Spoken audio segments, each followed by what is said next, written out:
इस बीच मौसम विभाग ने अनुमान लगाया है कि इस बार मार्च के दौरान गर्मी ज़्यादा पड़ सकती है। अधिकतम तापमान सामान्य से ज़्यादा रहने की आशंका है। मार्च में गर्मी पड़ने से गेहूं और रबी अन्य जो फसलें हैं रबी की, उन पर असर पड़ सकता है। उसकी वजह से कृषि ग्रोथ खराब रहेगी। मौसम विभाग ने अप्रैल और मई के दौरान भी अधिकतम तापमान सामान्य से ज़्यादा रहने का अनुमान लगाया है। इसका असर आगे चलकर खरीफ फसलों पर भी पड़ सकता है। सर, ये पूरा साल गेहूं की महंगाई से जूझते हो गया। आपको लगता है कि जिस तरीके से मौसम संकेत दे रहा है, जैसे अनुमान लगाए जा रहे हैं, सामने आ रहे हैं, खाद्य महंगाई अगले वित्त वर्ष में भी चुनौती बनकर उभर सकती है?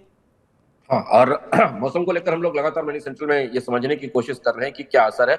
और जिस बात की संभावना जनवरी से दिखने लगी थी, इनफैक्ट दिसंबर से इस बात की संभावना आने लगी थी कि इस साल मार्च और अप्रैल के महीनों में गर्मी ज्यादा होगी या दिखेगी, उस वो आकलन अब भारत का मौसम विभाग भी देने लगा है। उस इसकी वजह ये कि यहाँ से मानसून के लिए चुनौतियां शुरू होती हैं अगले साल, क्योंकि अगर तापमान बढ़ना मार्च से शुरू होता है और मई में गर्मियां सामान्य से ज्यादा गर्म होती है, तो इस साल पूरा फसल का चक्र प्रभावित होगा। और वही वो खाद्य महंगाई है जो अभी पहले ही, मतलब थोड़ी सी राहत हमने नवंबर दिसंबर के महीनों में देखी थी, उसके बाद जनवरी और फरवरी में खाद्य महंगाई ने वापसी की और बहुत ताकत के साथ वापसी की। वापसी की और है। वो भी खासतौर से उस समय वापसी की है जबकि नई फसल दरवाजे पर खड़ी है या मंडियों में पहुंचने वाली है। तो मौसम इस साल सबसे बड़ी चुनौती है। मौसम इस साल भारतीय अर्थव्यवस्था के लिए शायद सबसे बड़ा सवाल होने वाला है, जो रबी की आती हुई फसल को, रबी की फसल जो कटने को तैयार है या बाजार में आने वाली, उस उपज को तो प्रभावित कर ही रहा है।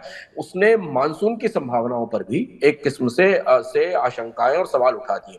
आमतौर पर होता ऐसा है कि जब ऐसी परिस्थितियां बनती हैं तो उद्योग, बाजार, निवेशक, ये सब थोड़े अपने निवेश के कार्यक्रम रोकते हैं, संभावनाओं के आधार पर अपनी अपनी क्षमताओं में बढ़ोतरी रोकते हैं। इसलिए क्या होता है कि ऐसी परिस्थितियों में हमें जो पूरी आर्थिक गतिविधियां हैं वो ज्यादा अनिश्चितता से भर जाती हैं, और उस स्थिति में जो नया निवेश होता है, नई खरीद होती है, वो रुकती है। और इसलिए केवल ये मामला कृषि या खाद्य अर्थव्यवस्था से जुड़ा हुआ ये नहीं है। अगर आप ध्यान से देखें तो मानसून की कमजोरी या एल निनो के कारण एफएमसीजी कंपनियां भी उतनी ही परेशान है। स्टॉक मार्केट में वो कंपनियां जिनके जो ग्रामीण अर्थव्यवस्था से कृषि अर्थव्यवस्था में अपने सामान बेचती हैं, उनमें भी उतनी ही बेचैनी है जितनी बेचैनी खाद्य अर्थव्यवस्था को करीब से देखने वालों में। ग्रोथ की राह में महंगाई बड़ी रुकावट बनी हुई है और आने वाले दिनों में ये रुकावट और बड़ी हो सकती है। सरकार ने रसोई गैस सिलेंडर की कीमतों में बढ़ोतरी की है। घरेलू सिलेंडर का दाम 50 रुपये बढ़ा दिया है और कॉमर्शियल सिलेंडर तो 350 रुपये महंगा हो गया है। महंगाई को घटाने के लिए रिजर्व बैंक लगातार कर्ज महंगा कर रहा है और महंगे कर्ज की के वजह से ग्रोथ पर असर पड़ रहा है। सर, यहाँ एक सवाल ये बड़ा बुनियादी है कि जुलाई के बाद से घरेलू सिलेंडर के दाम नहीं बढ़ाए गए थे, तो अब अचानक क्यों बढ़ाए गए? एक महीना रह गया था इस वित्त वर्ष में, अभी तो कच्चे तेल की कीमतों में भी कोई खास तेजी नहीं थी, तो उसके बाद ये सिलेंडर के प्राइस में रिवीजन, ऐसा क्यों?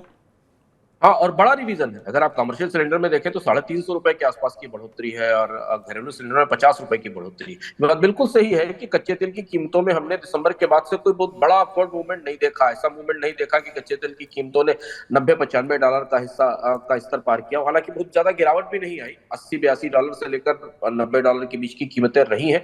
और इससे पहले जब कच्चे तेल की कीमतें काफी ऊंची थी, तब से की तुलना में एलपीजी की कीमतें बढ़ाने का कोई अंतरराष्ट्रीय कारण नहीं दिखता। तो कारण इसमें दो समझ में आ रहे हैं, क्योंकि भारत में जीडीपी के आंकड़ों से ठीक एक दिन पहले फिस्कल डेफिसिट के आंकड़े भी आए, जो राजकोषीय घाटे के आंकड़े थे। उनकी रोशनी में अगर आप देखें तो सरकार के बजट पर इस साल गहरा दबाव है खर्च को लेकर और राजकोषीय घाटे को कम करने को लेकर। अब शायद चलते चलते जाते जाते अर्थव्यवस्था में वित्त वर्ष के आखिर में सरकार तेल कंपनियों को जो साल के बचे हुए घाटे हैं उनको पूरा करने के लिए एलपीजी की कीमतें बढ़ाने का मौका दे रही है। हमें याद रखना होगा कि पिछले साल यानी इस साल के जाते हुए साल के वित्त वर्ष में सरकार को 21 से 22 हजार करोड़ रुपए की मदद तेल कंपनियों को सब्सिडी के तौर पर देनी पड़ी है। तो अगर आने वाले समय में तेल कंपनियों को और ज्यादा पैसे की जरूरत पड़ी साल के आखिर में आते आते, वित्त वर्ष के अंत में आते आते, तो वो दे पाने की स्थिति शायद सरकार के बजट में अब नहीं है। नहीं है। और इसलिए उस नुकसान को पूरा करने के लिए अचानक तेल कंपनियों को एलपीजी सिलेंडर की कीमतें बढ़ाने के लिए कहा गया। और बढ़ोतरी काफी है, 50 रुपए की बढ़ोतरी है। और इसका असर हमें महंगाई के सूचकांक पर सीधा दिखाई देगा, क्योंकि अभी तक अगर आप शुभम देखें तो पेट्रोलियम पदार्थों का सूचकांक ऊंचा तो था, पर इसमें बढ़ोतरी नहीं थी बहुत ज्यादा।